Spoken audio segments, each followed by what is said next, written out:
more importantly, what are you doing this year? Would only a dentist would ask a question like that. And more importantly, what are you He wants to doing take out your molars. Hey, I try. But what are you doing to make sure it doesn't happen again? Can't do anything to make sure it doesn't happen again. You coach your team and you play a game. You know what was great? In that game, that team was like my UMass teams. Undersized, tough as nails, veteran team, more skilled than you thought. Could have been in the Final Four. Almost made it to the Final Four. You play a team like that in a one-game shot, stuff can happen. It's happened to just about every coach you know. So my thing was, what can you do? The kids got crushed. I was worried about them going in a dark place. And some of them were in a bad place that I had to send guys home to be with families. And it's the crush that came from that they had to deal with. So for me was more, okay, how do I get these guys right? And then you use it as fuel. How are you going to guarantee it doesn't happen again? I'm going to guarantee it. Can't guarantee it. I will tell you, we have a great group of guys who are great teammates that pick each other up, that challenge each other. And let me say this. That gives you a chance. The other means you're failing. Forget about postseason. You're not making it. This team is together, talented. I was just with John White Brown today for an hour. And I'll give you two stories that are kind of like the dentist, okay? So here are the two stories. One, John White Brown, we go for an hour, okay? And we're talking, he's telling stories. I'm hearing about Kentucky Fried Chicken, the Celtics, unbelievable mind. And then as I leave the room, he says, make sure you have three-point shooters. I mean, so we have the women's clinic. 500 women come in, all excited, working, the kids are working them out and doing. One lady gets up and says, the stuff you're doing, the character you're teaching, all that stuff, winning and losing, coach, you don't have to win another game by what you do to teach these kids. And then two other women say, yeah, but we want number 9, coach. It matters. We know it matters. And because basketball here carries weight like it did in Pikeville. Now, that was a scrimmage. It wasn't even a 40-minute scrimmage. It was 30. 7,000 people paid to watch the team and then stayed after to get autographs and pictures. That's what this team means. We know if you coach here and play here, what it means. Now, here's the thing I'm telling you. I'll say this word to you people, but my players never hear it out of my mouth. Bob Rotella comes in, our sports psychologist. We're not talking championship. We're talking playing against ourselves and how good can we be. When your best player, Oscar Sheboy, is in the Bahamas in our 5th leading scorer and is cheering harder for his teammates than anyone else, means you got a chance. And so we're talking about how do we become our best by every day playing against yesterday's performance. How do we get better? How do we get more consistent? We just played that scrimmage. I watched the tape. We stink defensively. What do you think we did yesterday, the whole practice? Wow. What do you think we're doing today and tomorrow? Defense. And I told them, and I told some individuals, look, if you want to play, if you think you're going to play, you're not playing. You won't play. And then I told them, you know how many guys I have to play? Does anybody know here how many to field a team to play? There you go. There's 5. I said, I only got to play 5 guys. And I've done that before. So if more of you want to play, you better defend. If you think you're avoiding contact because you want to shoot balls, you're not. So we got a lot of work to do to be our best. And that gives you the best chance to go and do what you're trying to do. Not worry about, you have to do this. You know what that's like? You got to win the lottery, coach. You got to hit the lottery now. Okay. How many of you play the lottery? You do when it gets over 500 million. 100 million is not enough for you to play. You're all laughing because you're saying it's true. Yes. Cal, the veteran aspect of this team, how has that changed early practices to allow you to move through more quickly than the past? The two things are Bahamas and veteran. So the way I coach when I have veteran teams, it's here's the drill, watch them, now go in and do it. And you don't have to break the whole thing down, you're watching. We are ahead offensively and we're behind defensively.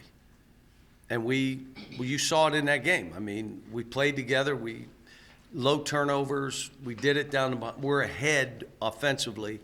And so now I'm like, okay, now we got to get this defense right. Our pick and roll defense was so bad, it's like we never taught it. Players played their man, and when they were off the ball, they turned. It was awful. But by having veteran guys, they know and they can talk. One of the veterans talked to one of the young kids that had a tough game. He met him in the hallway. This is what's great about having great kids, and said, look, you got to put this behind you now. And you worry about tomorrow. You do not worry about what just happened. You go have a great night's sleep. Stuff like this happens when you're playing here, because every game is a Super Bowl for someone. This is the biggest thing in everybody's city that we go. And so it's nice to have veterans that can say, I've been through it. I guess Jacob will always be a free spirit of sort. There seems to be a new maturity level with him this year. What? Jacob Toppin, he's a free spirit. Seems to be a maturity level. He's growing up some and realizing what the potential is in front of him. Yeah, he went from being like 13 to he's about 16. But he is in the gym. He's become the gym rat. And every time I've had a guy like that, that guy breaks through. Now, his thing is going to be physical play. If you avoid everything and you flip balls, I mean, you're going to play, but you can't be a significant guy. And he rebounding in traffic, playing defense off the ball, all the stuff. You're not hiding. The greatest thing about the tape, it never lies. You see it, and some of the stuff we put on tape yesterday, the room was cracking up, because some of the guys did some stuff like, oh my God. I called it the cat move. He was walking around like a cat, like versus bouncing and playing. I called it, this is the cat. And we played it, you played over and over and over, and the whole room was cracking up. Again, you can't, this thing is me holding them accountable, them holding each other accountable, and going from there. Cal, are you surprised the team is a little bit behind defensively, or is it just kind of part of where it is at this point? Well, let me say this. Oscar didn't play, Lance didn't play, and Xavier didn't play. The problem is there are guys that I'm planning on playing that were so bad defensively that you're like, dude, you know you're not playing, right? Like, and it's okay. I love you. You can stay at the house. I'll make you breakfast. You're just not playing. And so I think they get it. Look, we got a good group. We do. But, you know, anytime you think they know, you're making a mistake. You think they're ready, they're not. Like we haven't done any zone stuff yet. Like none. No zone stuff. You know people are going to play a zone. It's one of the ways they got to play. The good news is we can shoot. We got a bunch of guys that can shoot threes. So. Cal, has the dude moved up the timeline with the way you've seen him play this summer? And Offensively, he was really good. And what he's behind some of the other guys, but so was Shea. So you can take it like Shea or Emmanuel quickly, and every time you perform, you prove you should be playing, or, you know, you don't. Now, Adu, like I said, it's all the other stuff. The biggest thing he did is he made jump shots, which he hasn't made, but he's made them in that. And I told him I was proud of him.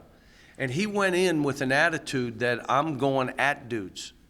And he did. And he's physically able to do it. He's still growing. I mean, how about Ugana? Both of them. You look at Ugana, it's a 7-footer, and you say, wow, he can run, he's skilled. Wait a minute. Unsure of himself. You know, I'm having to talk to the kids about self-talk. You know, again, you look at them and, well, these are grown men. They should know they got to do this, and they're grown men, and why they better expect they're yeah, they may be big, but they are who they are. I'm talking about self-talk. What are you saying to yourself? If you're not your biggest cheerleader, you're done here. And the only way you can do that and be honest about it, look in the mirror and know you're not BSing yourself, is get in that gym. And then you think you deserve it. But Adu, Ugana, how about Brennan and how he's playing? You know, here's a walk-on that has been here, and he can play like 4 positions. So he's been doing good too. John, Damien looks like got more jump shots in Blue Say it White. again? Damien got more jump shots in Blue White game than maybe all of last year. And it was quick shoot, catch and release with confidence. Is that something you've seen that's been growing in him? He's getting better. He's getting more confident. He's more self-disciplined. He's doing stuff that he needs to do. So I'm pleased with him. And again, shot blocking is a big part of this. So he blocks shots. That's what I'm telling Jacob. You should be blocking shots. You know, that's a big part of what we do. What's the significance of CJ playing as long as he did the Blue White? Like nothing ever happened? He did good. He did good. And I had to stop him about 10 days ago because it seemed like he was pressing. And I said, all right, guys, when he shoots it, how many do you think it's going in? The whole team raised their hand. I said, so are you hearing? Like, we're all good with you, but you haven't played for a year and a half.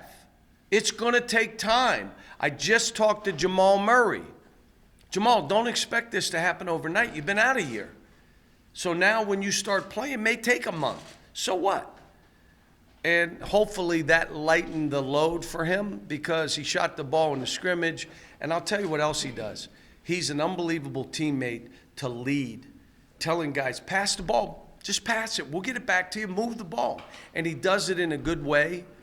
He also defended pretty good in that scrimmage, which is what I told you. So it's just nice to see him. And you got to be happy for him. You think about it. He's been out a year and a half.